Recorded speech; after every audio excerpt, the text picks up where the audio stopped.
Começando com mais um episódio da DVCast, um oferecimento ADV Coworking, seu espaço de escritório jurídico aqui no Premium Office. Hoje estou com a árdua e difícil missão de substituir o nosso host, Cleto Carneiro, mas estou bem acompanhado e acredito que tentarei chegar no mesmo nível do camarada Cleto. Desde já, peço para que todo mundo siga o ADVCast, siga o ADV Coworking, o ADV Cortes, curta esse vídeo, compartilha, manda para aquele seu amigo que está começando a jornada no curso de Direito, que está querendo começar o curso de Direito. E, acima de tudo, né, manda aquele like maroto aqui, deixa seu comentário, para que o ADVCast chegue a mais e mais pessoas, e também siga o ADV Cortes, tá, pessoal? Segue nossa página no Instagram, no YouTube, enfim, todas as redes sociais e também no Spotify.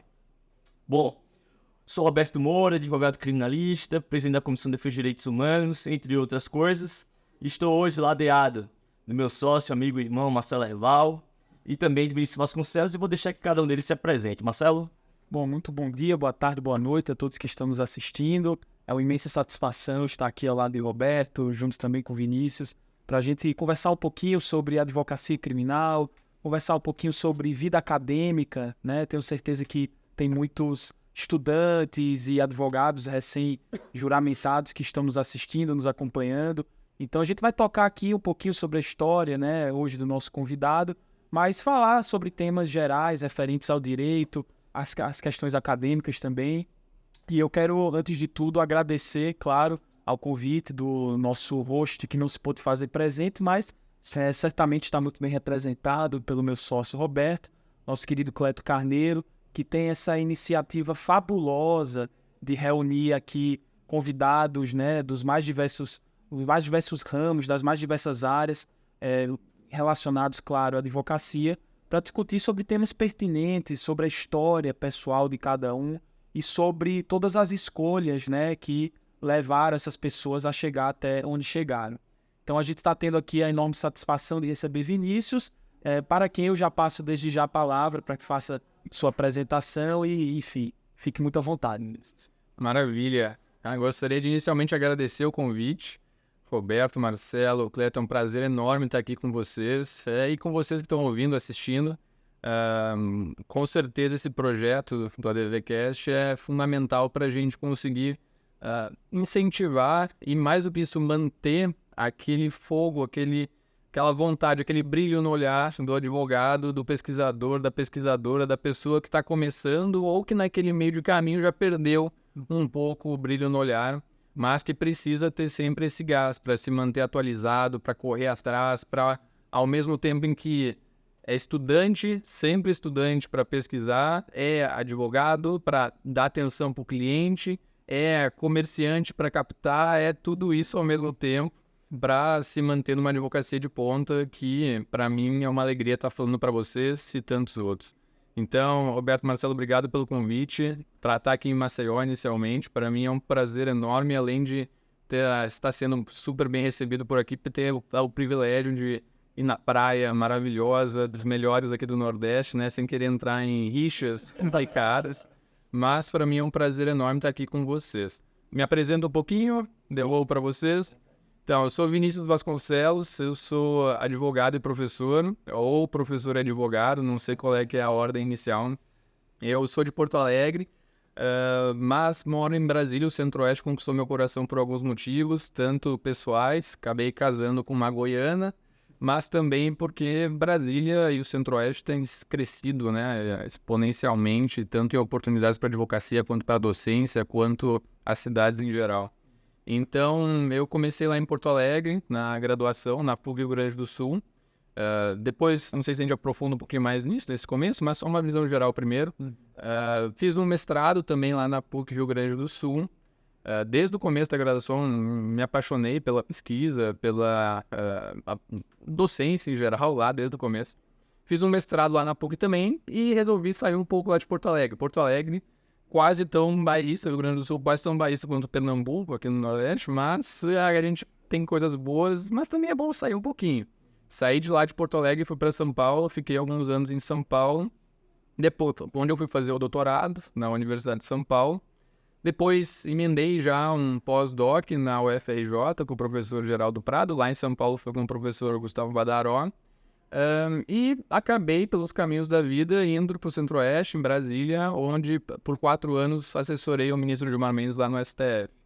Nesse meio tempo, eu entrei em diversas faculdades, dou aula na Universidade Estadual de Goiás, no IDP e na Universidade Católica de Brasília, em todos os níveis, desde a iniciação científica, passando pela graduação, mestrado, doutorado. Então, para mim, é uma alegria enorme falar para um público diversificado, como é aqui o do ADVCast, que vão desde pessoas que estão começando até pessoas que já estão na carreira um pouco mais para frente. Eu fiquei no STF na assessoria de 2018 até 2022, saí, agora está fechando um ano, saí em julho do ano passado e estou de volta na advocacia faz um ano, lá em Brasília, junto com o meu sócio, que é o Gustavo Mascarenhas. Então, uma alegria enorme estar aqui com vocês e trocar um pouco essas experiências. Acho que a gente vai falar hoje sobre esse histórico, como é que eu fui cair nesse mundo do direito e como é que eu fui me apaixonar pela docência e pela advocacia. Falar um pouquinho sobre alguns temas de pesquisa que eu acho que são interessantes, né? Entre as várias sortes que eu dei na vida, além de grandes amigos como vocês, amigos ótimos como vocês, eu comecei a pesquisar sobre colaboração premiada antes da Lava Jato estourar. E aí, quando a Lava Jato estourou, o povo começou a me chamar para dar aula em especializações, em coisas assim. Então, isso acabou me propiciando uma pesquisa de profundidade, há alguns anos já, sobre colaboração premiada, sobre acordo de não persecução penal, sobre essas tendências que vão inevitavelmente dominar o mundo. Aquilo que a gente vê na TV, nos Estados Unidos, aquele júri bonito, o povo correndo, chega o estagiário correndo na última hora com uma prova da cabal da inocência. Aquilo, na verdade, é um mito, né? Lá nos Estados Unidos, 95% dos casos das condenações são obtidas por meio de acordos. E isso é uma tendência que está dominando o mundo inteiro. Não só países de origem de common law, como nos Estados Unidos, mas aqui, países da América Latina. Todos os países da América Latina que fizeram reformas recentemente aumentaram o número de acordos. E isso é uma tendência que está chegando aqui. A gente ainda tem um cenário limitado, mas vai chegar e não tem como evitar. Eu costumo achar que isso é ruim, que é uma expansão perigosa, mas ao mesmo tempo é inevitável e para o cliente lá na ponta pode ser uma alternativa viável. Isso é importante. Eu tenho várias críticas aos acordos, mas não acho que seja razoável a gente como advogado dizer não faço porque acho que é antiético, imoral e etc. Na ponta lá, na vida real, pode ser a melhor alternativa para o cliente. Isso que importa, né? Para a advocacia é resolver o problema do cliente. Então, acho que, embora a gente, como professor, tenha uma visão, que é uma visão, olha, tem que limitar, tem que ter cuidado, não pode virar bagunça, e tem uma tendência, esse é um ponto, tem uma tendência a virar bagunça, esses acordos, lá na ponta para o cliente pode ser a melhor alternativa. Então, são várias questões que a gente pode tratar aí nesses próximos minutos que pode ser interessante e só tenho a agradecer para vocês pelo convite. Não, então, Vinícius, conta um pouquinho pra gente o que te levou realmente a escolher o curso de Direito, né? Se você sempre teve essa escolha que não certa desde criança, o que realmente fez você tomar essa escolha e também o que te motivou, eu acho que isso é um ponto importante, porque muitos estudantes nos assistem, o que te motivou a seguir pela carreira acadêmica, né? Porque a gente vem assistindo, é um problema histórico do Brasil, esse sucateamento da educação, né? Passamos aí recentemente, agora as coisas parecem que estão mudando um pouco, mas a gente passou por períodos muito difíceis, né? De falta de investimento realmente na educação, de todos os níveis, mas fundamentalmente na educação superior. Então, o que te levou, a despeito de todas essas dificuldades, né? Todas essas adversidades, a escolher a área acadêmica e a se dedicar à pesquisa? Se você puder contar um pouquinho para a gente, assim, desse seu histórico. Claro, um prazer. Minha família é do direito, meus pais trabalham no direito lá em Porto Alegre e acabei que os dois só falavam disso durante minha infância inteira, então acabei sendo levado, nunca me pressionaram, mas acabei que gostei dos debates, gostei. São criminalistas? Não, sou mais da área civil. Minha mãe era defensora pública e mexia com penal, e meu pai já era juiz, aposentou já, mas era civil. Que bom que ele era não era penal, porque senão a gente ia brigar bastante. Aí fiquei mais puntilista, assim. Então ele mexia com direito privado, não especificado lá, matéria chata, complicada, mas a gente acaba... penalista puxa a brasa, né? E eu sou processualista, puxo mais a brasa ainda pro processo penal. Não é só penal material, também processo penal. E eles falavam muito entre eles e acabou que, embora não pressionassem diretamente, isso acaba influenciando. Então, chegou que eu achei, vou fazer direito, né? E era um outro mundo. Hoje o mundo, se eventualmente eu for ter filho nos próximos anos aí, é outro cenário, né? Outro cenário que a gente não tem tanto essa cabeça fechada, assim, tem que ser direito, medicina, a inovação tem que ser muito maior do que isso, tem que fazer o que se gosta. E é um privilégio muito grande fazer o que se gosta, né? Então, eu tive diversos privilégios na vida. Um deles foi ter caído o direito, um pouco influenciado por esse cenário, por esse contexto, mas acabei me apaixonando. Fui estudando e passei na PUC Rio Grande do Sul. Isso foi um primeiro momento de decepção na minha vida. Eu bati na trave para entrar na Federal do Rio Grande do Sul. Mas acabei indo para a PUC, que é uma universidade fenomenal, e acho que a vida acaba levando para caminhos, porque se eu tivesse ido para a URGS, provavelmente eu não teria me apaixonado tanto pelo penal. A URGS, naquele momento, ela era muito mais famosa por direito internacional, direito constitucional, direito administrativo, e a PUC não. A PUC Rio Grande do Sul é uma referência completa em termos de ciências criminais aqui no Brasil. Então, a vida foi me levando, fui para a PUC Rio Grande do Sul, me apaixonei pelo direito penal. Eu estava no segundo semestre lá na PUC Rio Grande do Sul, e resolvi fazer uma disciplina eletiva de criminologia.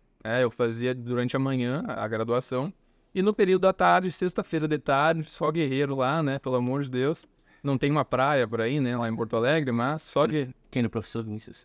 Oi? Quem era o professor dessa eletiva de criminologia? Então, eu era o professor Giovanni Saavedra. Giovanni Saavedra, ele tinha acabado de chegar da Alemanha, e ele fez 2 doutorados ao mesmo tempo em alemão. Em Direito e em Filosofia. Então, imaginem, ele tinha acabado de passar, eu acho que foi uns 5, 6 anos na Alemanha, e tinha acabado de voltar, eu acho que ele tinha chegado naquele semestre. Tava com sangue no olho, né? Sistemática alemã, tocando terror.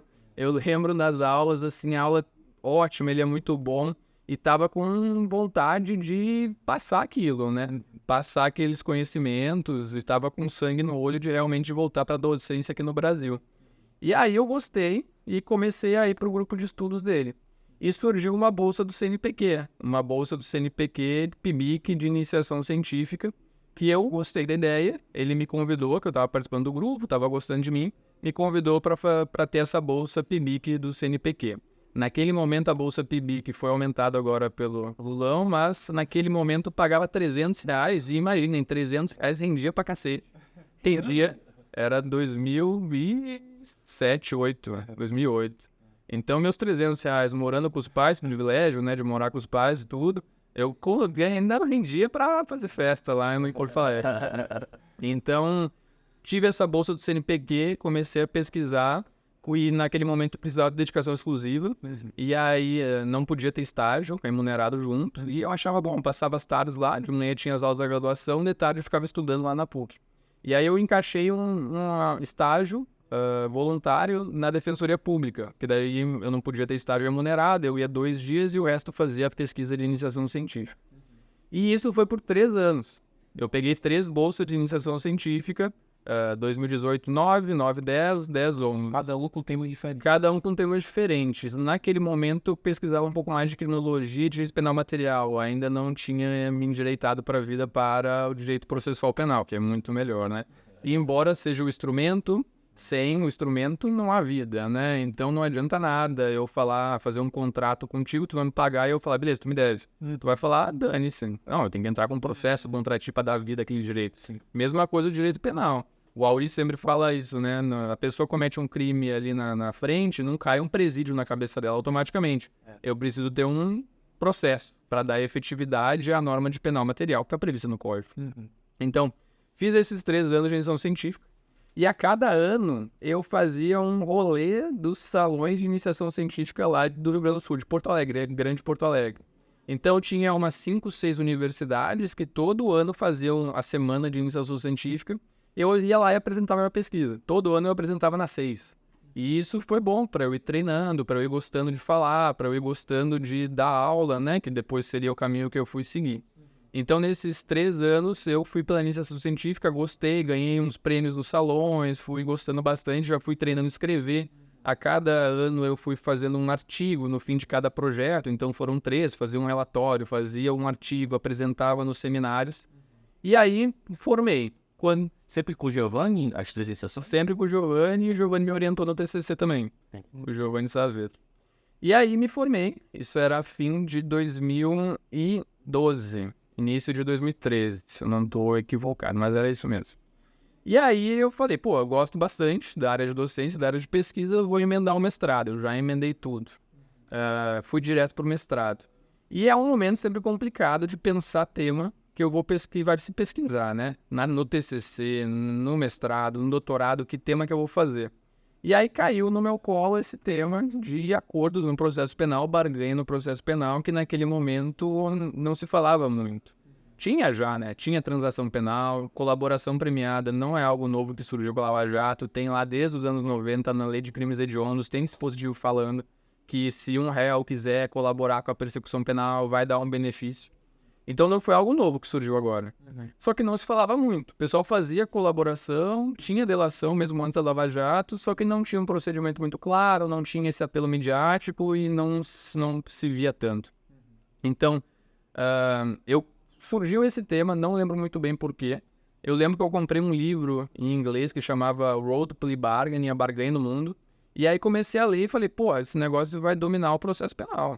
Tudo vai ser acordo, né? Na justiça trabalhista já é um pouco assim, ou bastante assim, no direito civil tá cada vez mais assim, no processo civil, o Código de Processo Civil de 2015 trouxe lá os negócios processuais. Porque à época a gente ainda não tinha essa mudança de paradigma mesmo no processo civil, ainda era muito baseado no litígio. A gente está vendo mais esses métodos autocompositivos, principalmente desde 2015, né? Com o CPC e com as discussões que antecederam. Sim. E no penal, me parece, né? A gente teve, claro, como você colocou, desde leis esparsas, como a Lei de Crimes Hediondos, a própria Lei de Proteção à Testemunha e o Código Penal, em alguns dispositivos, trata, né, desse instituto, mas me parece que depois ali da Lei dos Juizados e com a colaboração premiada, a Lei de Organizações Criminosas, mas eu acho que, pelo menos, eu venho sentindo isso, né?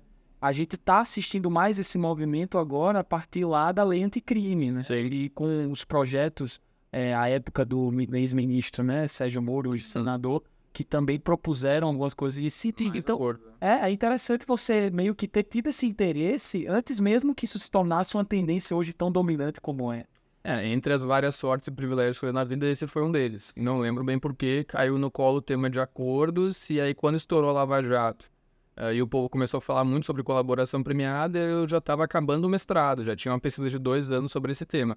E aí começaram a me chamar para dar aulas, em especializações, etc. Esse livro, o Road to Plea Bargaining, tu descobriu ele, alguém te indicou, como é que foi? Eu te confesso que eu não lembro como é que foi, eu lembro que eu comprei na Amazon, foi na Amazon, Sérgio, acho que foi, faz tempo, né, mas deve ter sido algo assim. E aí chegou e eu comecei a ler, tinha um capítulo sobre vários países, cada país, um capítulo sobre acordos no TPI, Tribunal Penal Internacional, e aí eu comecei a me interessar, comecei a aprofundar um pouco mais. E aí a minha dissertação de mestrado não foi exatamente sobre colaboração premiada, foi sobre o fenômeno geral, que é o de justiça criminal negocial. Justiça criminal negocial envolve colaboração premiada, envolve o ANPP, envolve a transação penal, a suspensão condicional do processo, todos esses mecanismos, que são um acordo entre o Estado e o réu, onde o réu dá algo, a defesa dá algo, ela confessa, ela não resiste à pretensão acusatória, e é óbvio que a defesa não vai dar isso de graça, né? Vai dar em troca de um benefício. Um benefício que vai ser o perdão, vai ser o não oferecimento da denúncia, vai ser uma redução de pena. Todos esses mecanismos são justiça criminal negocial. Aí eu escrevi a dissertação sobre isso, fiz o mestrado 2013-14, com bolsa da CAPES integral. Eu não pagava lá para o Rio Grande do Sul e ganhava uma bolsa, que naquele momento era uns R$ 1.500, que também rendia, agora aumentou para uns 2 e pouco, eu acho. E aí defendi o mestrado, 2014. E aí eu fiquei naquela encruzilhada, assim, faço o doutorado aqui na PUC também, já tinha feito a graduação, já tinha feito o mestrado, ótimo, lá é muito bom. Mas eu queria abrir um pouco, eu já estava namorando também a Júlia, que é minha esposa atualmente, que é de Goiânia, então também isso já tinha aberto um pouco minha cabeça para o Brasil inteiro. Vou sair um pouquinho de Porto Alegre, vou tentar a USP.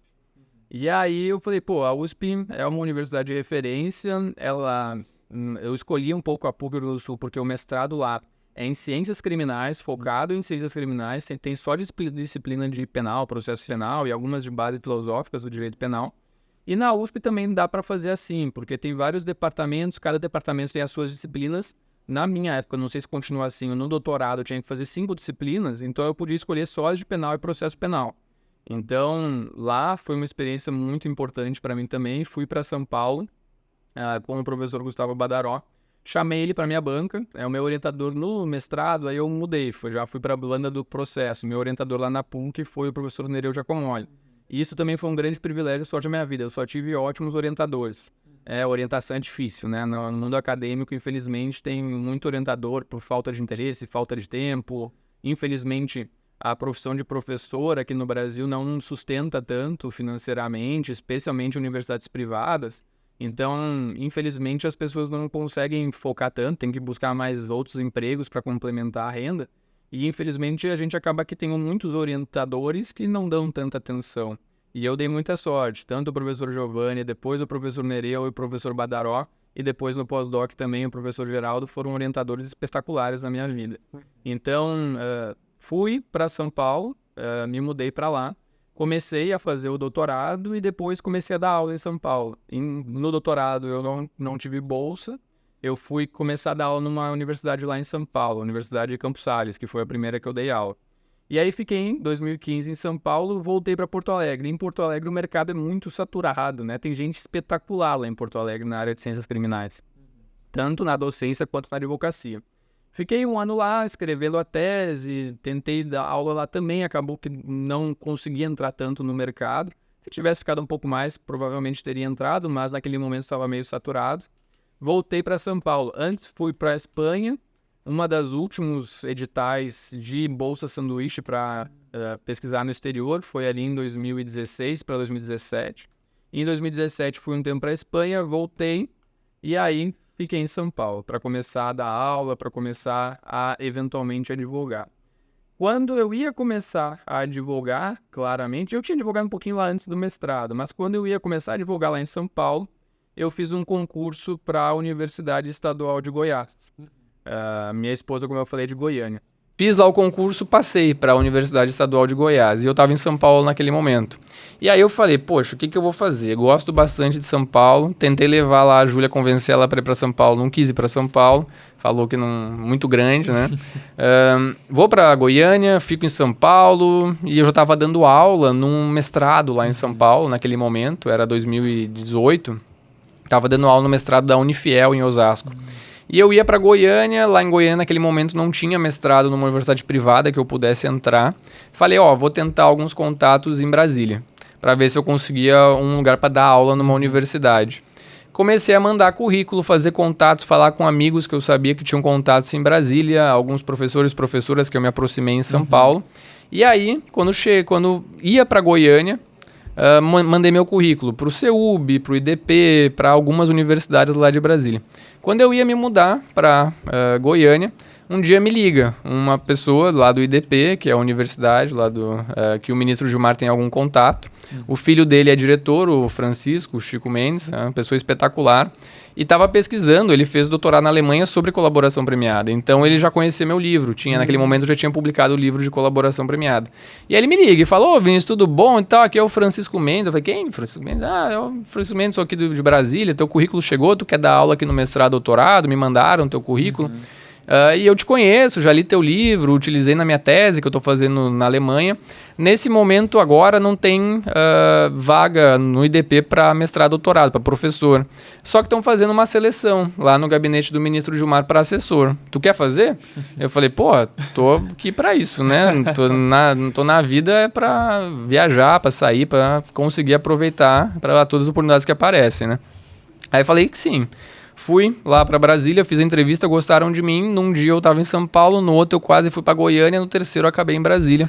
Fiquei lá por 4 anos, me apaixonei lá pelo Centro-Oeste, né, e pretendo ficar lá para o Brasília mesmo. Então, assim, em alguns minutinhos, espero não ter falado demais, essa é a minha história curta, minha breve história nos últimos anos. Excelente. Excelente. Vinícius, deixa eu te fazer uma pergunta, assim. Primeiro, uma curiosidade, o teu TCC foi sobre... Meu TCC foi sobre prisões cautelares. Tinha sido logo depois da Lei 11.403, que fez a reforma das cautelares ali em 2011, 11, 12? 2012, né? É, e aí eu fiz o TCC, era 2012, eu fiz sobre isso, sobre a reforma, o impacto, o aumento do controle por meio das cautelares diversas, isso. E, assim, muitos estudantes nos assistem aqui. Nós estamos entre 3 docentes, né? Eu e o Marcelo também somos professores aqui na universidade em Maceió, na Faculdade Delmiro Gouveia.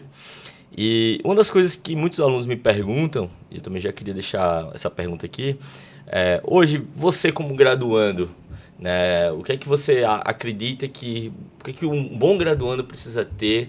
Quais são as atribuições que ele precisa ter em mente para fazer uma boa graduação, para ter uma boa formação? Se você fosse dar uma dica para o Vinícius, que estava começando lá na PUC, quais dicas você daria para esse Vinícius?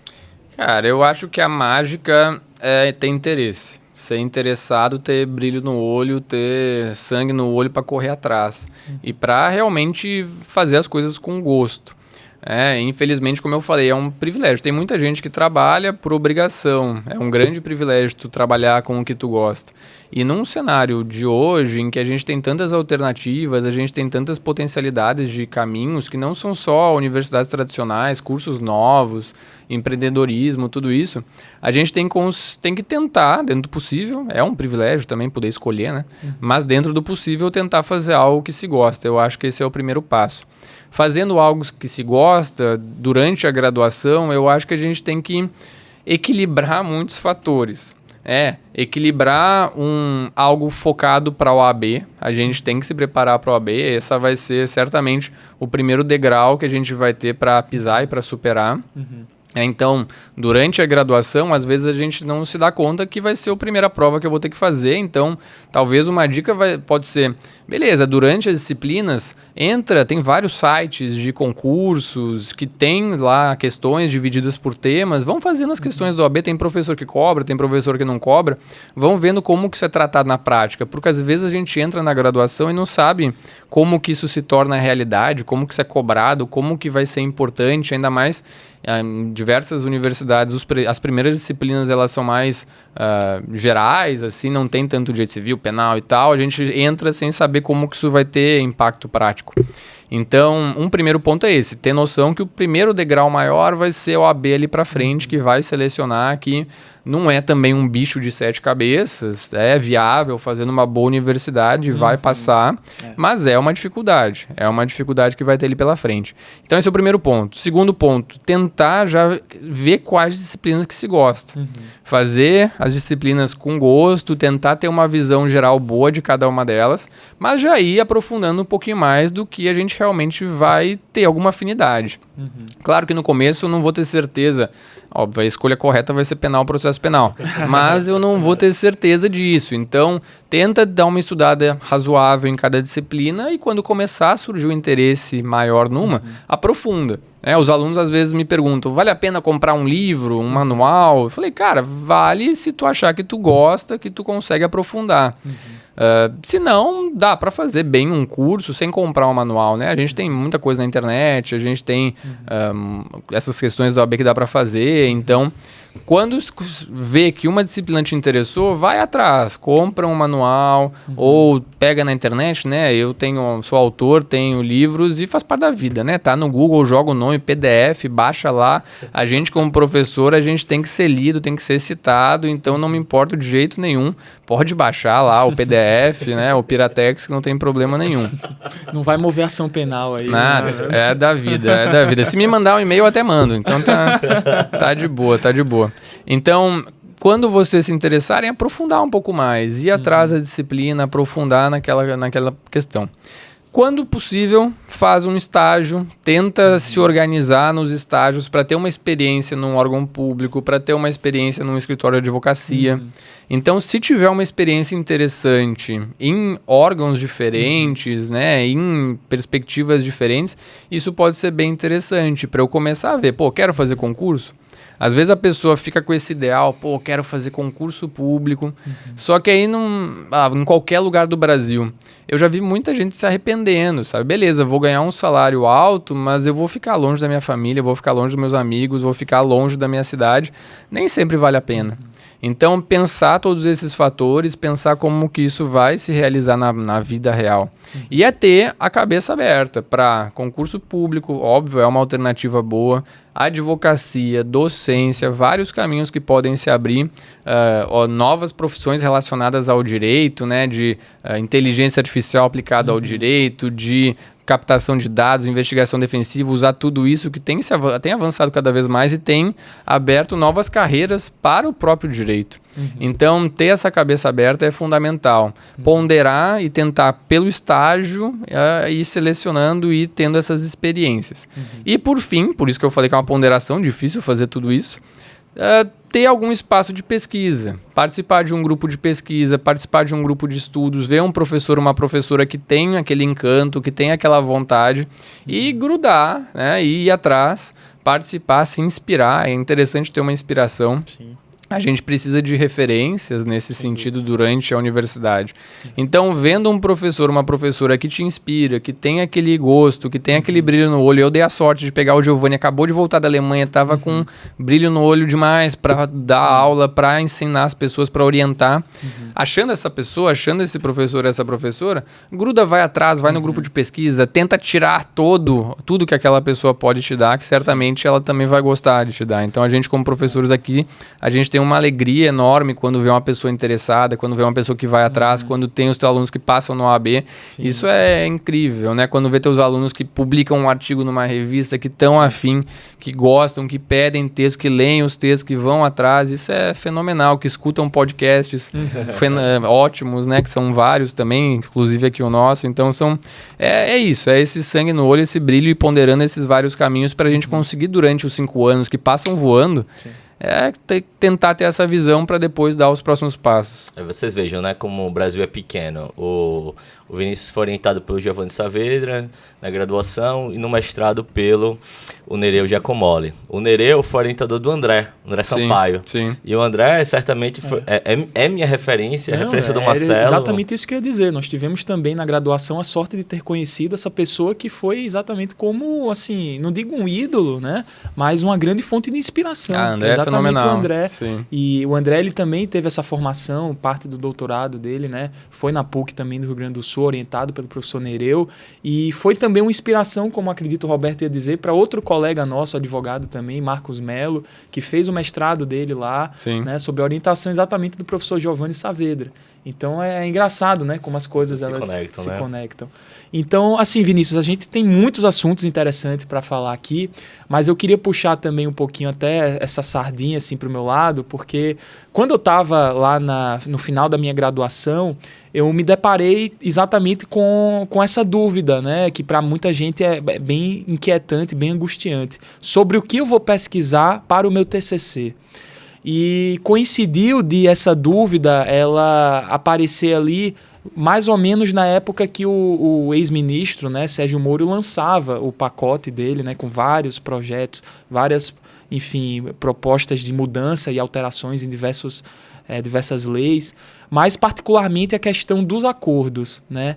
E isso me chamou muito a atenção porque o acordo, para mim, ele me parecia uma coisa um pouco incompatível, né, com essa dinâmica de resolução dos conflitos no âmbito criminal. Claro, eu já tinha ali alguma noção sobre transação penal, mas eu me perguntava, e à época o projeto dele, se eu não me engano, PPL 882, 883, ele pretendia incluir essa possibilidade de acordo, inclusive para crimes de alto potencial ofensivo. E eu falo aqui de roubo, ou seja, crimes que inclusive envolviam violência, grave ameaça, etc., sem um limite específico. Depois isso foi até reeditado devido a algumas críticas que o projeto recebeu, mas isso me causou essa estranheza. Ora, será que realmente esse paradigma do acordo ele poderia ser compatível com o nosso sistema jurídico? E eu queria aqui conversar um pouquinho com você a respeito desse assunto, porque na época que eu estava escrevendo a minha monografia de conclusão de curso, o André, que foi o meu orientador, ele me apresentou ao seu trabalho, ao seu livro, né, que foi inclusive premiado no IBCCRIM. A monografia, né, foi premiada, Barganha, Justiça Criminal Negocial, e eu vi ali temas realmente, questões realmente muito interessantes. E eu queria conversar com você um pouquinho a respeito disso. Quais são os riscos, quais são os perigos, né, que esses acordos eles apresentam para o nosso sistema jurídico especificamente? Porque é bom a gente contextualizar para os estudantes principalmente, né, que a gente vive, embora seja muito complicado hoje falar de tradições puras, mas a gente é, de certa forma, filiada a uma tradição, né, da civil law, ou seja, um direito baseado ali na lei escrita e que coloca algumas regras que vão nortear a conduta dos atores dentro do sistema de justiça, particularmente, e você enfatiza muito isso, do sistema de justiça criminal. Ou seja, nós estamos ali tratando de um tensionamento entre dois bens jurídicos muito relevantes. Então eu tenho de um lado a necessidade de proteger o bem jurídico da vítima, né, que foi de alguma forma ofendida com a conduta penal, né, aquela conduta criminosa, mas eu tenho, por outro lado, o direito também daquela pessoa sobre quem recai todo o poder estatal e que se presume inocente. Então é um tensionamento, o direito à liberdade, o direito à segurança, né, e os atores do processo, nessa perspectiva, eles precisam ter as suas atividades limitadas. E eu queria te perguntar e lançar essa provocação, em que medida os acordos eles acabam, de alguma forma, subvertendo. E essa é uma expressão que você usa na sua dissertação, que foi premiada, né, nessa monografia do IBCCRIM, subversão do papel dos atores processuais. Né? E como a gente pode trazer isso especificamente aqui para o Brasil? Como é que você enxerga esse fenômeno? Sim. São diversas tensões. Primeiro, algumas influências de uma lógica civil que se aplica ao processo penal. Eu não acho que não exista teoria geral do processo. Eu acho que algo compartilhado há, mas que a gente precisa ter bastante cuidado quando transplanta um conceito para um lado e para um outro.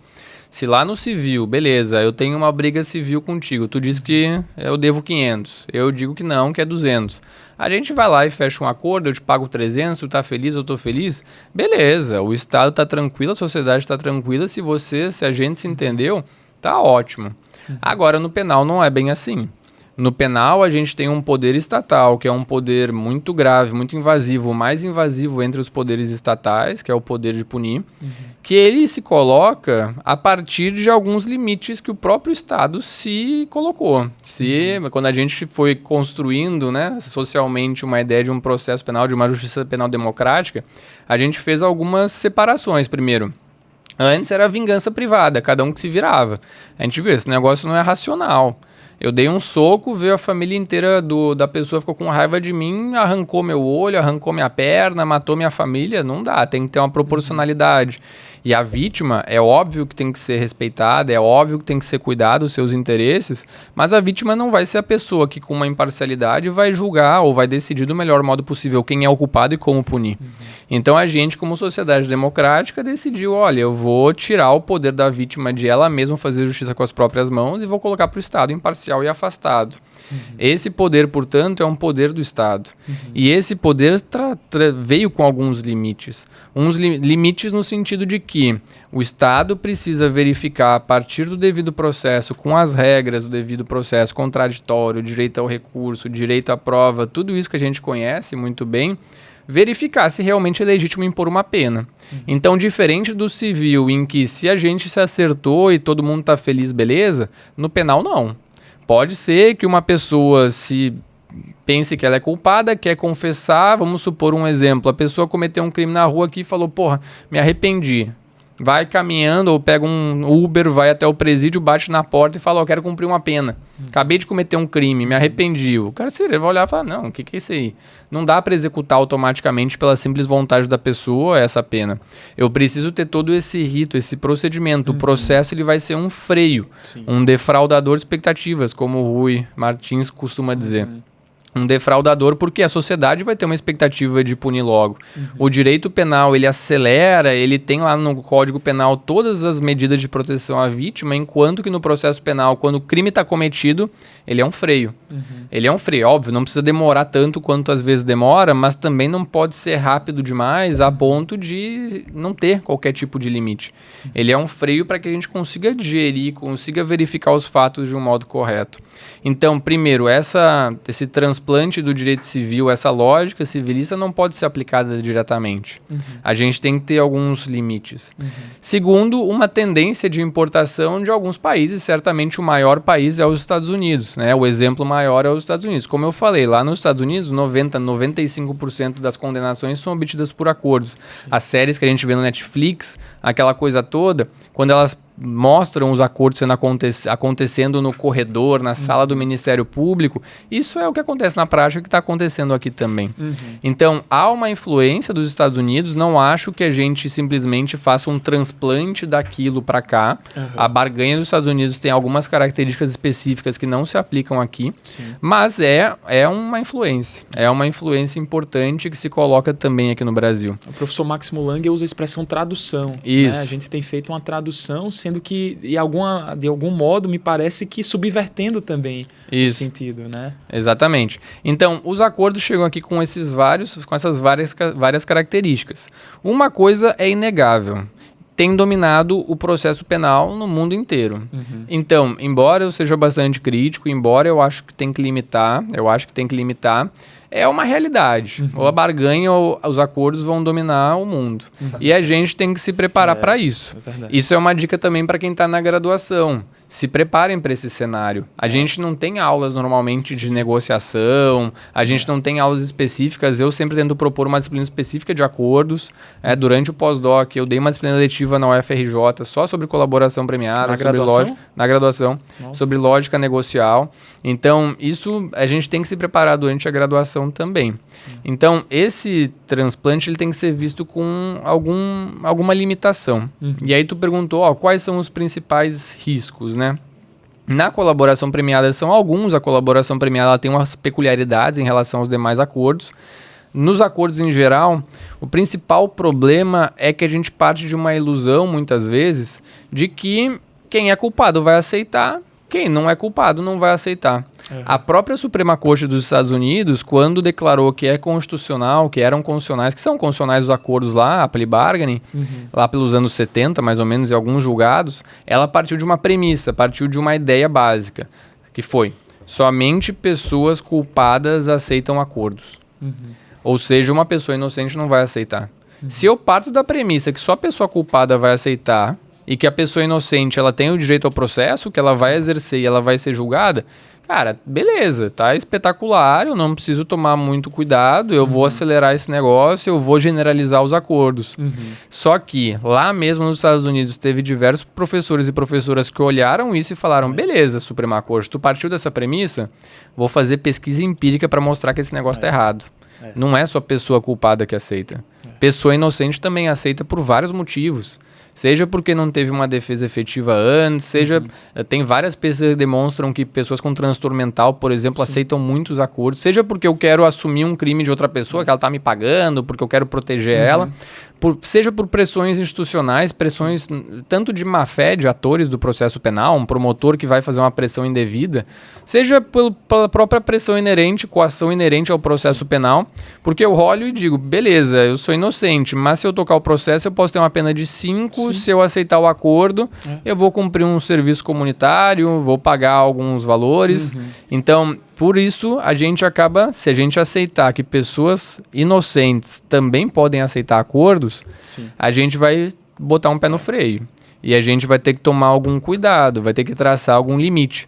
Se a gente não perceber isso, a gente vai expandir muito os poderes das partes num cenário em que o Ministério Público já é muito empoderado, e aí vai acabar que a negociação, o negocial não vai ter negocial em nada, vai ser simplesmente por adesão.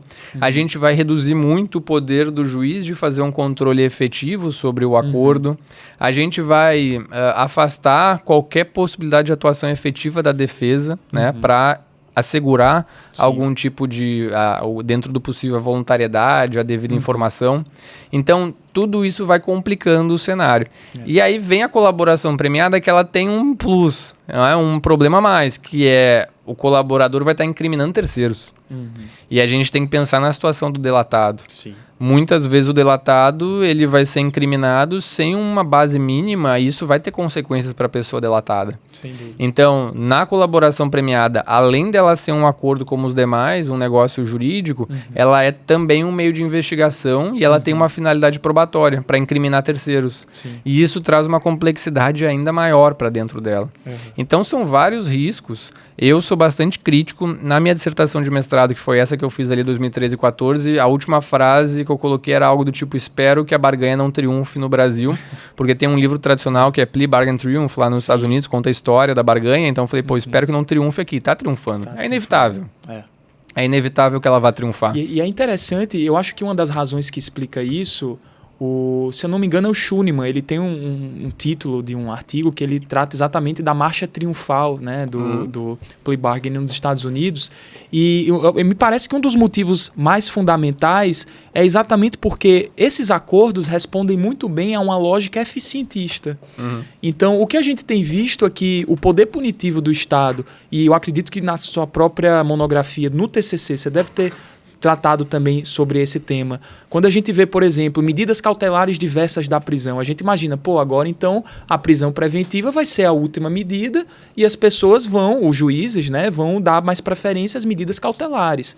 O que a gente percebe na realidade é que as medidas cautelares, a prisão preventiva continuou crescendo exponencialmente, basta a gente ver os dados de 2012, né, até os dados últimos divulgados, mas os juízes, além de continuarem utilizando medidas preventivas, né, medidas cautelares de prisão, estão utilizando essas outras medidas também. Ou seja, a gente tem percebido um aumento, né, na utilização de medidas cautelares. Então, antes você tinha duas opções. Ou o sujeito ele saía com liberdade provisória ou com a prisão preventiva. Hoje não existe liberdade provisória sem medida cautelar. Então, a cada vez que o sujeito tem essa liberdade provisória, e eu já acho esse um termo bem questionável, né? Liberdade provisória, quando a liberdade é a regra, né? Então a prisão é provisória, a liberdade não pode ser, né? Enquanto não houver, claro, uma decisão definitiva. Mas o que a gente percebe é exatamente isso, né? É que o poder punitivo ele sempre procura uma forma de se expandir. E quando a gente vê, por exemplo, em relação, eu acho isso muito interessante, a esse discurso de diminuir o poder punitivo com a lei dos juizados criminais. O que é que se pretendia ali? Ora, para os crimes menos graves, os ditos de menor potencial ofensivo, vamos prever aqui um procedimento mais simples, mais rápido, por meio do qual a gente consiga aliviar a sobrecarga de processos nas varas criminais comuns. E nós tivemos uma pesquisa muito interessante, inclusive lá da PUC do Rio Grande do Sul, se eu não me engano, ou foi da URGS, enfim, do professor Rodrigo Guiringhelli, que ele avaliou exatamente, né, essa situação, que, olha, a partir da edição da Lei dos Juizados Criminais, esse discurso, né, um discurso otimista de vamos diminuir agora o poder punitivo do Estado, vamos colocar procedimentos mais simples, vamos colocar acordos para poder ali flexibilizar, etc. O que aconteceu na realidade é que os processos nas varas criminais comuns continuaram tão grandes quanto eram, a quantidade de processos, e a gente passou a ver o aumento da criminalização a fatos que antes não eram criminalizados. Por exemplo, brigas de vizinhos muitas vezes eram resolvidas de forma informal, eram resolvidas à margem do sistema de justiça formal, à margem do controle punitivo. A pessoa está com um som alto, antes você resolvia isso ali de forma amigável, você não precisa levar a pessoa até a delegacia, fazer um TCO e transformar isso em um procedimento criminal, né? E o grande problema, me parece, principalmente quando a gente fala dos juizados, é que nós temos esse procedimento muito simples e as pessoas quando vão lá, por exemplo, para uma audiência preliminar, muitas vezes não têm uma orientação devida sobre as consequências, por exemplo, de aceitar uma transação penal. Primeiro que, muitas vezes, o que levou essas pessoas a irem até lá são elementos super frágeis. Então, a gente tem o TCO, que é um procedimento muito simplificado e que hoje, recentemente, o governo do Estado ele autorizou que a Polícia Militar realize procedimentos de TCO, ou seja, a gente está dando agora ainda mais poder para a Polícia Militar realizar, né, enfim, essa atuação da pessoa, uma função que é investigativa e que, pelo menos eu acredito, deveria ser exclusiva da Polícia Judiciária. E essas pessoas são levadas às audiências, chega numa audiência preliminar, acontece, como você bem disse, o promotor, ou o que muitas vezes não é um promotor, um conciliador, diz, olha, a proposta de transação é essa. Se você não aceitar, meu amigo, você vai ser submetido a um processo criminal e a chance de você ser condenado e pegar uma medida muito mais severa é muito maior. É a questão do problema da tesoura sancionatória. Né? E muitas vezes, quando a gente fala, por exemplo, do ANPP ou da colaboração premiada, enfim, a pessoa acaba sendo acusada por imputações mais graves para forçar ela, né, a fazer esses acordos. Nos Estados Unidos isso é muito mais comum, Sim. porque o promotor tem uma liberdade muito maior. Né? Mas aqui a gente ainda vê esses problemas. Né?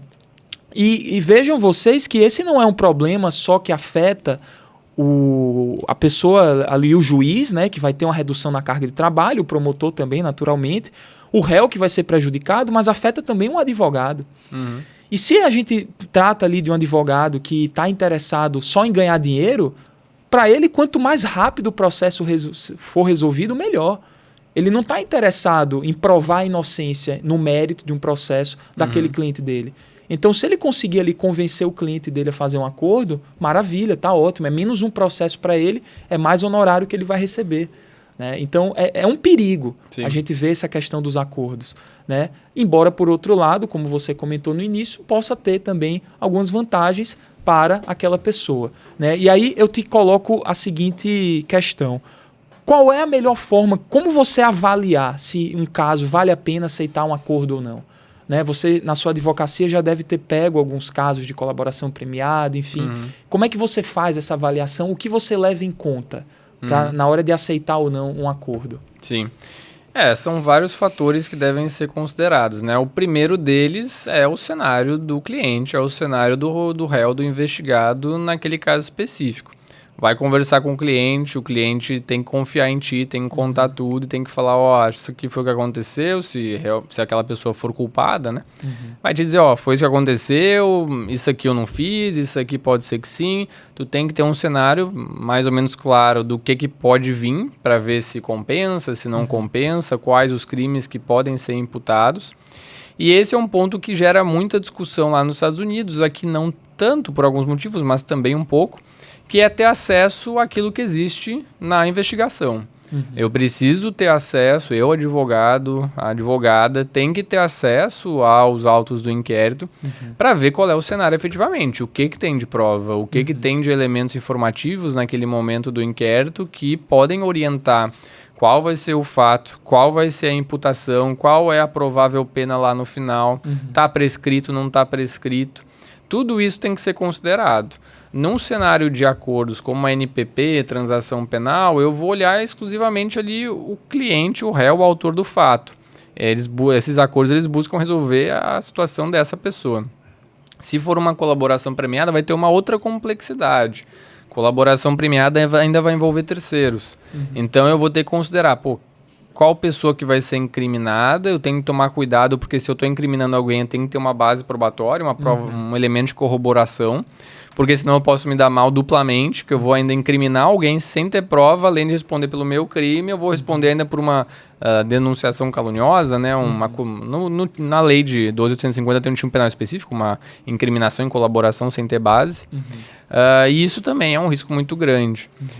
Dentro do ANPP, dentro da colaboração premiada, a gente ainda tem que tomar um cuidado bastante grande, e esse é um dos pontos de maior incerteza hoje, que é o impacto desses elementos em outros processos, tanto processos penais quanto não penais, uma improbidade administrativa. O ANPP, que veio com a lei, agora recentemente o pacote anticrime, ele trouxe a inovação de determinar a confissão. Confissão qualificada, circunstanciada, que tem que ter para ter o acordo. Essa confissão vai poder ser utilizada em outros processos? Se o autor do fato descumpriu a NPP, essa confissão pode ser utilizada no próprio processo para condenar essa pessoa? Nenhuma improbidade administrativa pode ser utilizado? A gente pode tentar resguardar isso, colocando uma cláusula no acordo de que o Ministério Público se compromete a se manifestar contrariamente a um compartilhamento, por exemplo. Em acordo de colaboração premiada isso é comum, dizendo que o juiz se compromete, ou o Ministério Público se compromete compromete a recomendar que não seja compartilhado tanto a outros processos no Brasil quanto cooperação internacional, dá para tentar, mas nunca é uma certeza absoluta. Esse é um risco muito grande que deve ser considerado hoje. Não tem decisões do STJ, do STF sobre essas questões. Pode utilizar, não pode. Isso é um risco grande, tem que ser ponderado. Na lata, essa confissão, tu acredita que é constitucional, inconstitucional? Cara, eu não acho que seja inconstitucional, porque eu acho que ela pode ser um mecanismo importante para permitir que o juiz faça um controle fático. Eu acho que mesmo no ANPP é necessário que o juiz ou a juíza, quando vão homologar o acordo, façam algum tipo de controle fático para ver se a narrativa está adequada, se não tem uma imputação que não tem base nenhuma, para ver se as condições estão minimamente razoáveis àqueles fatos que foram imputados. Então, como o ANPP, em regra, vai ser feito no momento bem inicial da persecução penal, posso ter um inquérito já finalizado, às vezes vou ter um inquérito meio capenga ainda, não vai ter muito elemento ali. A confissão ela vai servir para ver se bate minimamente. No cenário internacional, é comum que nesses acordos que vão se expandindo para crimes mais graves, para impor sanções mais graves, ter essa necessidade de um controle fático um pouco maior. Então eu não acho que o requisito por si só seja inconstitucional, mas eu acho que não pode se admitir que ele tem esses efeitos para compartilhamento para outros processos, para utilização em caso de descumprimento do acordo. Esse é o grande problema. Eu acho que o requisito não é inconstitucional por si só, mas eu acho que é fundamental que a gente limite a possibilidade de uso dessa confissão, porque senão fica extremamente abusivo. É abusivo eu fazer um acordo, eu receber um benefício para aquele acordo. Ah, beleza, vou te dar o benefício aqui, só que vou pegar essa tua confissão e vou usar em mais 27 processos penais contra ti. Não dá. A confissão ela foi feita direcionada àquele processo. Não dá para eu admitir que seja utilizada em outros. Na colaboração premiada, a mesma coisa. Então, esses mecanismos precisam ter alguns limites e isso é bastante importante. A gente viu um avanço, né, na lei anticrime quando ela trouxe a necessidade, ou melhor, ela positivou a necessidade de que o juiz somente homologue e conceda os benefícios que estão expressamente previstos, né, na Lei 12.850, porque a gente assistiu na Lava Jato a vários acordos de colaboração que previam ali benefícios extra-legem, né? Então, o Alexandre Moraes da Rosa, o professor Auri, em um dos capítulos lá daquele livro da Delação Premiada no Limite, eles vão trazer, e eu acredito que você já citou esse caso também, aquele acordo de colaboração que foi feito com um dos investigados, enfim, que previam uma progressão e uma execução penal à la carte. Né? Então o sujeito começava ali num regime de prisão domiciliar, semi-aberto, diferenciado. Né? Então, assim, a gente realmente viu que a legislação, o princípio da legalidade acabava se fragilizando, né, com esses acordos. E um ponto que eu acho muito importante quando a gente fala dessa questão da legitimidade dos acordos, Vinícius, e eu trabalhei isso também na minha dissertação, é a necessidade de que a gente também, de alguma forma, regulamente o fenômeno da investigação defensiva. Porque, como você muito bem disse, os únicos elementos que vão ali subsidiar, né, essa base fática, para além da confissão, claro, vão ser aqueles elementos informativos, muitas vezes produzidos de forma unilateral, sigilosa, inquisitiva, né, por meio dos órgãos de persecução, particularmente, né, a Polícia Judiciária e, eventualmente, o Ministério Público. Então, a gente vai ter elementos inquisitivos, muitos dos quais a defesa não participou diretamente na produção deles, portanto, sem contraditório, né, no sentido forte da palavra, e que vão ali servir como elementos que vão indicar a possibilidade de oferecer esse acordo. E aí como é que fica? Ora, o sujeito está ali diante daquela encruzilhada. Né? Então eu vou aceitar o acordo e terminar logo esse processo recebendo uma sanção mais branda, ou vou ali produzir e dizer não quero um acordo, quero produzir provas, vou mostrar que sou inocente. Me parece que a gente conseguiria equilibrar talvez um pouco o jogo se a gente regulamentasse a investigação defensiva. Tivemos o provimento da OAB, eu acho que 188, né, lá de 2018, mas que ainda me parece carece de uma certa força normativa. E muitos advogados, eu falo isso aqui principalmente do nosso estado, eles têm receio de fazer investigação defensiva com medo, por exemplo, de serem incriminados, com ação no curso do processo, eventualmente fraude processual. E a gente já viu colegas sofrendo represálias desse tipo por promoverem investigações defensivas. Né? Então, eu acho que é urgente que a gente regulamente isso de alguma forma, traga uma segurança jurídica também, né, a respeito desse tema, para a gente conseguir ali equilibrar um pouco esse jogo. E talvez, eu acho que esse é um ponto fundamental, tornar a escolha mais inteligível, né? Uma escolha mais inteligente, mais informada. O requisito da voluntariedade, que é a base, beleza, é um acordo, é um negócio jurídico, precisa de vontade das partes. A minha vontade só é legítima se ela for voluntária. Eu tenho que fazer porque eu quero. Sim. Só que a voluntariedade, ela pressupõe, como tu falou, um segundo requisito, que é inerente a ela, que é o requisito que é chamado de inteligência ou informação. Então, para eu tomar uma decisão de se eu quero aceitar um acordo ou não, eu tenho que tomar essa decisão bem informado, sabendo qual crime que eu vou ser imputado, quais fatos, o que é, qual a potencial pena que eu vou tomar lá na frente, quais vão ser as consequências do acordo, quais são as hipóteses de rescisão, o que vai acontecer se o acordo for rescindido. Tudo isso é fundamental. E quais as provas que existem contra mim. Tanto incriminatórias quanto defensivas, absolutórias. E nesse sentido concordo contigo que um caminho importante pode ser o fortalecimento da defesa na etapa da investigação.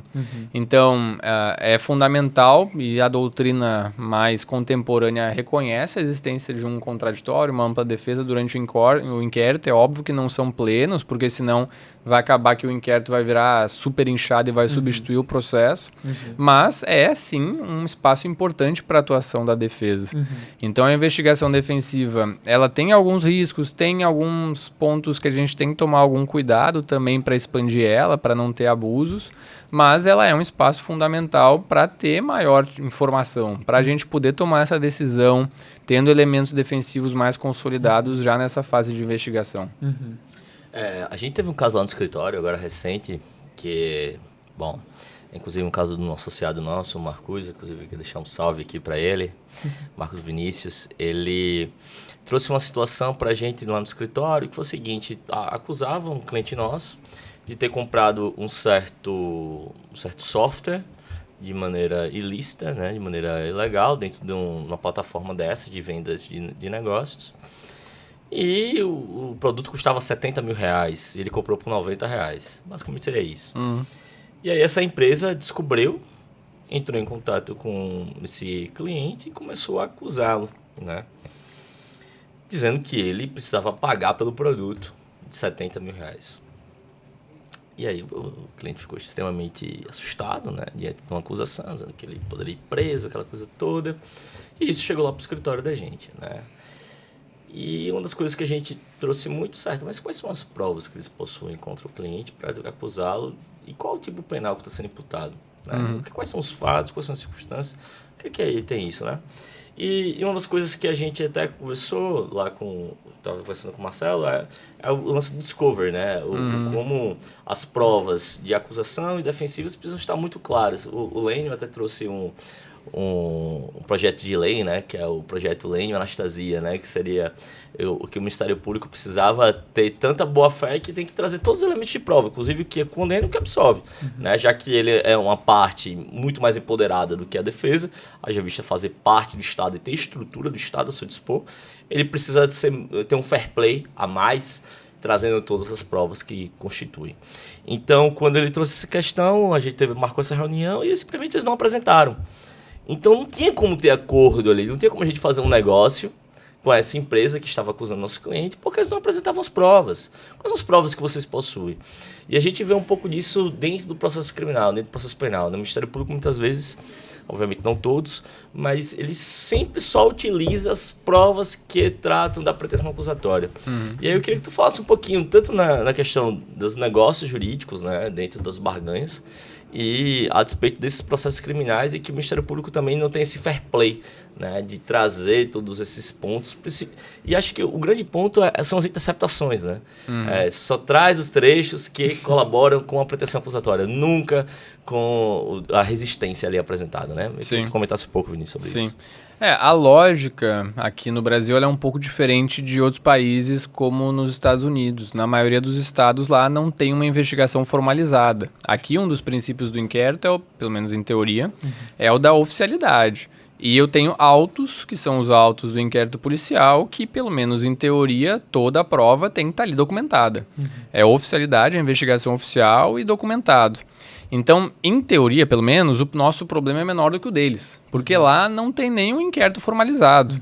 O Ministério Público investiga, ele guarda as provas no gabinete deles e era isso. E a defesa não vai ter acesso. Por isso que lá tem uma construção muito mais envolvida do discovery, do disclosure, que é um momento em que o Ministério Público vai pegar o que ele tem e vai colocar na mesa. Ele vai dizer, isso aqui são as provas acusatórias e também isso aqui são as provas defensivas que eu encontrei.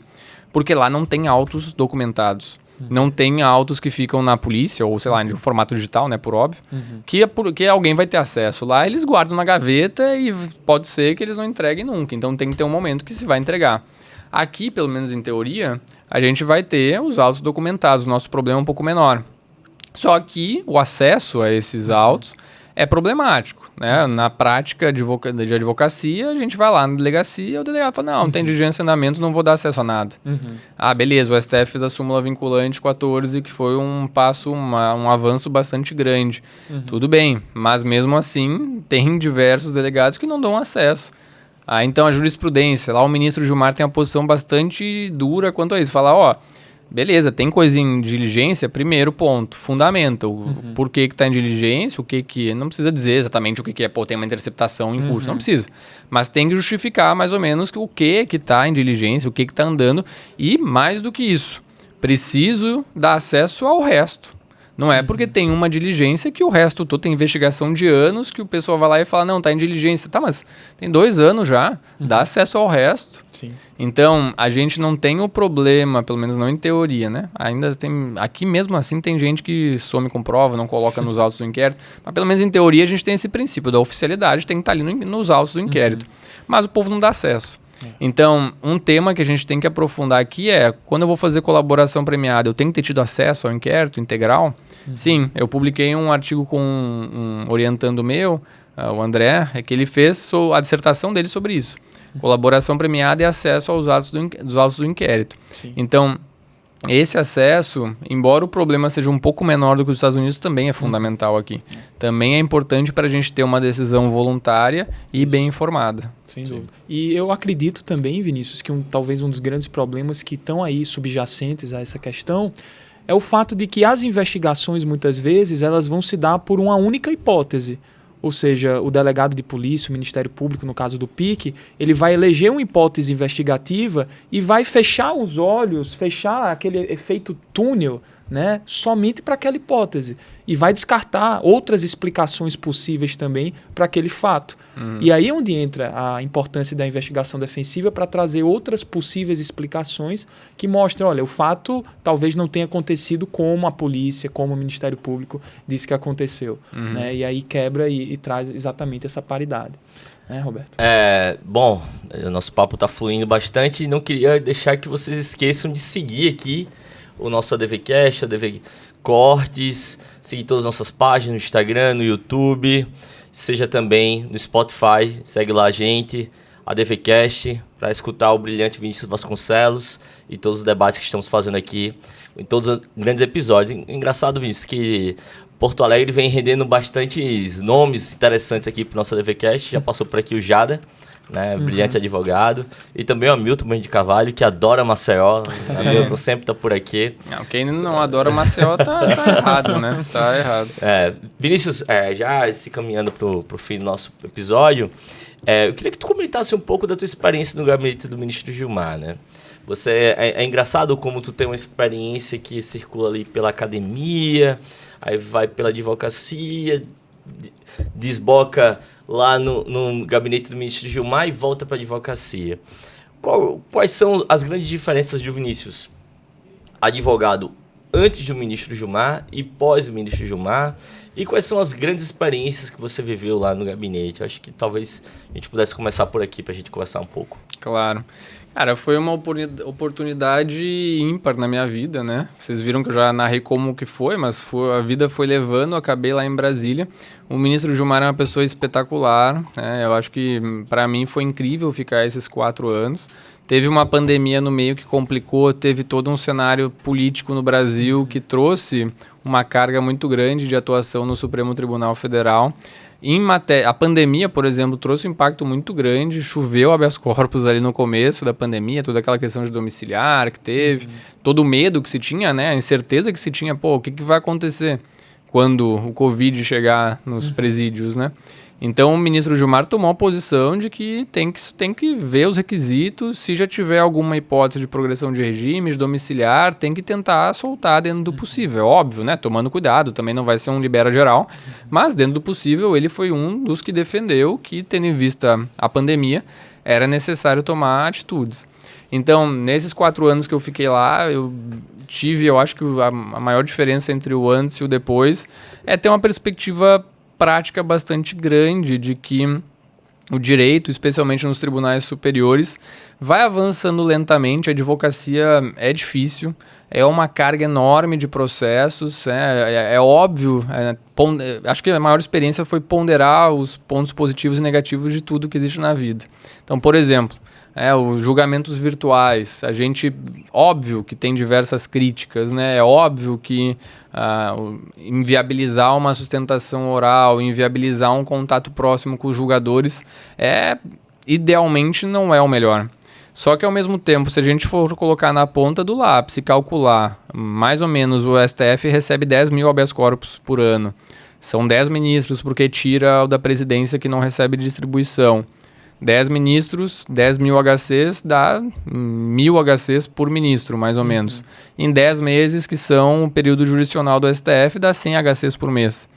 Em 20 dias úteis no mês, dá 5 HCs por dia. Isso só contando HCs. Mas um gabinete de um ministro, que é composto mais ou menos por ministro, 10 assessores, 3 juízes lá no STF, mais analistas, estagiários. Dá uma equipe de umas 50 pessoas, mais ou menos, que vão julgar esses HCs, vão julgar reclamações, vão julgar recursos extraordinários, vão julgar várias outras classes processuais, vão fazer votos de pauta de plenário, votos de pauta de turma, vão acompanhar julgamentos virtuais. Se a gente for colocar na ponta do lápis, só o que vai ter de minutos de sustentação oral é inviável. Na prática é inviável. Então, embora a gente perceba isso e fale, acho que tem que dar uma limitada, se a gente for olhar ao mesmo tempo os últimos julgamentos do Supremo Tribunal Federal em matéria penal, os mais importantes, eles foram quase todos em habeas corpus. Então, o habeas corpus, a gente tem que ter uma noção de que é complicado que os tribunais lidem com isso. Se no STF já é complicado, imagina no STJ, que é 6 vezes mais. Mas, ao mesmo tempo, ele é fundamental para a atuação penal. O habeas corpus ele tem se tornado um formador de precedentes, então, num sentido macro, ele é fundamental para ir avançando a proteção de direitos fundamentais. E no caso concreto é ainda mais. O habeas corpus é o que vai dar algum tipo de resposta rápida, óbvio, dentro do possível, né? Alguns demoram mais do que devia, mas em geral uma resposta rápida para uma situação de violação a direitos fundamentais. Então, a minha experiência lá dentro foi incrível. O ministro Gilmar, ele é super aberto para um perfil mais acadêmico e por isso, para mim, foi incrível. Ele gosta de teses novas, ele gosta de doutrina. Então, lia alguma coisa legal, levava para ele, tinha uma tese interessante nova, levava para ele estava aberto a propor isso. E eu fui para lá numa postura que já era uma postura minha de anos de pesquisa, com a vontade de fazer coisas legais, né? De fazer votos legais, de ajudar na construção de teses interessantes. Então, esses 4 anos para mim foram incríveis. Sou extremamente grato ao ministro Gilmar por tudo isso. E para voltar para a advocacia depois, é uma experiência de...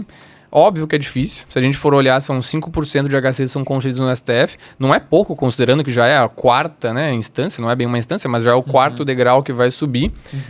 É um percentual que é um percentual interessante, mas é difícil de conseguir uma concessão, né? Não é ninguém que vai fazer uma mágica de conseguir uma concessão em qualquer caso lá no Supremo.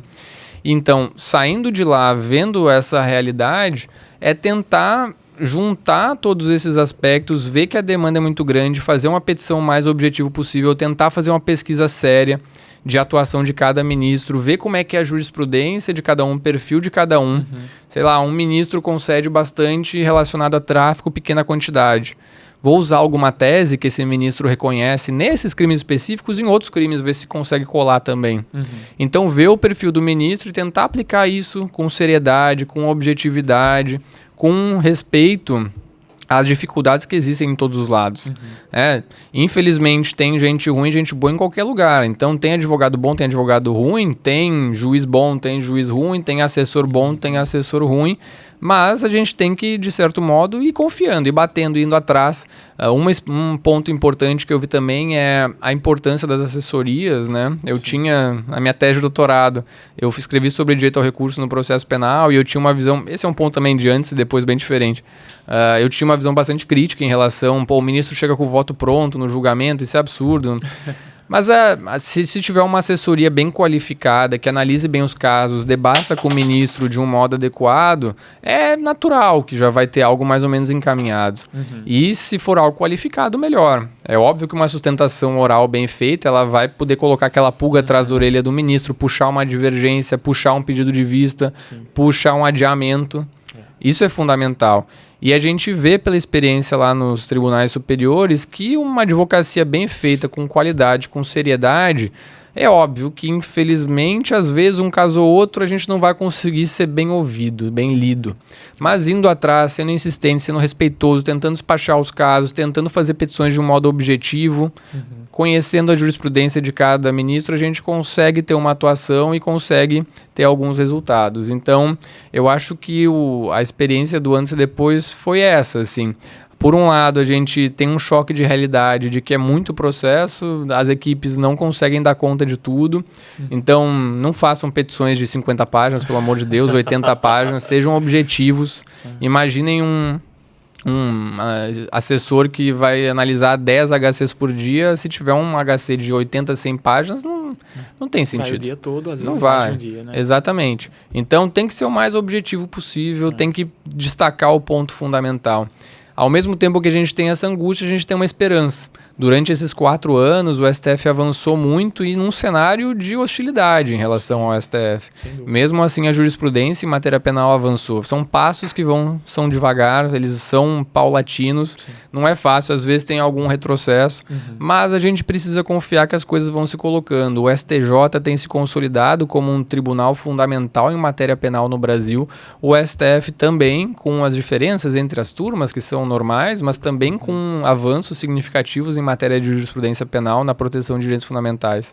Então foi uma experiência incrível para mim e com certeza voltar para a advocacia é fundamental para a gente colocar em prática tudo isso que foi tão interessante nesses últimos anos. Agora, já se encaminhando para o final, né, Vinícius? O que é que você tem planejado? Quais são os seus projetos, né? Agora, você retornou recentemente para a advocacia, concluiu o doutorado, pós-doutorado, mas vem pensando em algum outro tema para desenvolver, continuar na carreira acadêmica? Quais são os seus planos? Claro. Acho que o ponto mais complicado é conciliar, né, a advocacia com a docência e com a pesquisa. A advocacia é muito intensa.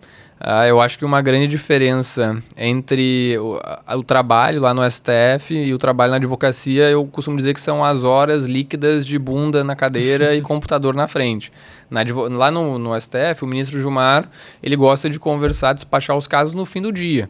Então, tinha uma obrigação, claro, de estar lá, de conversar com ele, de despachar os casos no fim do dia, mas durante o dia inteiro eu conseguia sentar a bunda, pegar um caso interessante, precisava fazer um voto diferente e escrever. Na advocacia já não é bem assim, né? Tem cliente que liga, tem reunião aqui, tem audiência, tem isso, tem aquilo, tem e-mail, tem contabilidade para fazer do escritório, tem equipe para gerir, tem tudo isso, tem marketing para fazer, tem tudo isso que é importante de ser feito, né? E aí a gente acaba que tem menos hora líquida para escrever, para pesquisar, para ler. Então, gerir esses tempos é fundamental. E aí, quando coloca junto algo que eu gosto muito de fazer, que é a docência e a pesquisa, a gente tem que ponderar todos os pontos importantes. Não pode ignorar a pesquisa, e eu acho que ela é fundamental para a advocacia. Uma teoria sem a prática, ela é morta. Às vezes chega uma pessoa para fazer uma tese de doutorado com uma coisa que não tem realidade prática nenhuma, eu falo, não dá. Mas também a prática sem teoria ela é morta, ela não tem, ela é uma bolha que vai estourar. Tem gente que faz uma advocacia que pode até dar certo no começo, mas se não se manter atualizado, se não for atrás, se não ter uma vontade mesmo de fazer algo sério, fazer algo técnico, acaba que uma hora a bolha estoura. Então elas andam juntos. Então acho que a maior dificuldade é conciliar os tempos e conciliar os projetos. Eu gosto demais da docência, eu dou aula em algumas universidades, então é conciliar esses pontos, conseguir fazer grupo de pesquisa com pessoas dedicadas, com pessoas interessadas, formar esse núcleo de pessoas que vão avançando junto e vão crescendo junto. Na advocacia, a gente trabalha especialmente focado lá em Brasília nos tribunais superiores e a gente trabalha com parceiros locais, né, com os estados. Então, a advocacia ela é uma corrida de médio e longo prazo. A gente não pode botar as coisas antes do que elas devem acontecer, então ir com calma, selecionar os casos, não pegar coisa que vê que é furada e fazer parceria com pessoas, crescer junto com pessoas que a gente admira. Então, o outro advogado não pode ser visto como um oponente, como um concorrente, mas sim alguém que vai crescer junto contigo. Então, fazer boas parcerias, estudar junto, ir junto no avanço da carreira, eu acho que é fundamental. Então, os projetos vão nesse sentido de manter uma docência, manter uma pesquisa séria e ir crescendo na advocacia, junto com pessoas que a gente gosta, junto com pessoas que a gente admira. O meu sócio, Gustavo Mascarenhas, né? Às vezes a sociedade é mais difícil do que um casamento. A gente sabe muito bem. A gente se vê mais, vejo mais ele do que minha esposa, muitas vezes, muitas semanas. Então, é difícil também, mas tem que ter maturidade para cada um ir pegando o seu lado positivo, cada um ir crescendo junto com o outro. Eu já aprendi demais com ele e acho que a gente vai junto crescendo devagarinho e acho que esse é o ponto fundamental.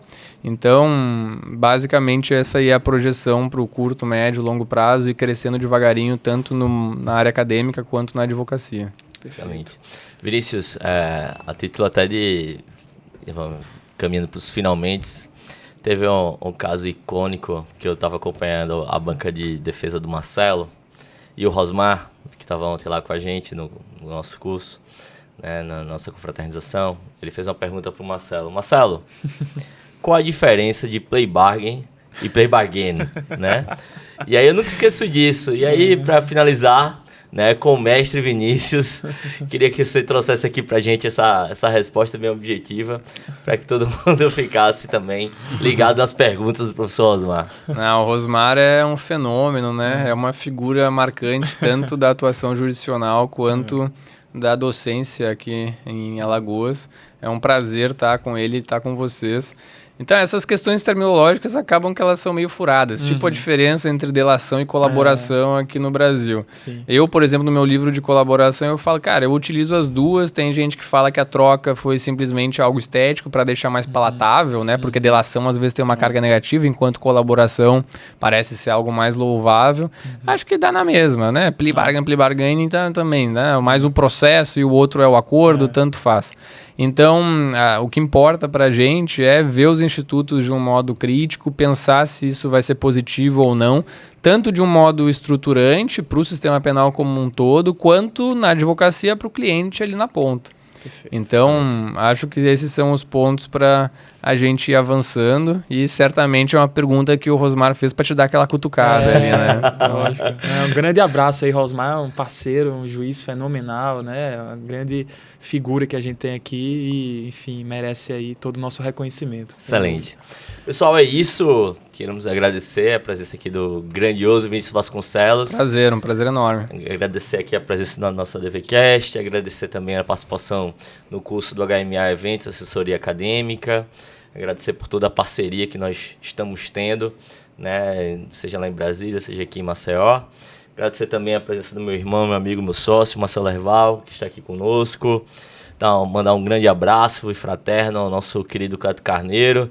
e dizer para vocês que esse é mais um oferecimento da ADV Coworkings, o nosso ADVcast. Sigam a ADVcast, ADV Coworking, ADV Cortes, no Spotify, no Instagram, no YouTube. E finalizamos mais um episódio do ADVcast agradecendo ao Vinícius Vasconcelos, aqui presente, e ao Marcelo Herval. É isso.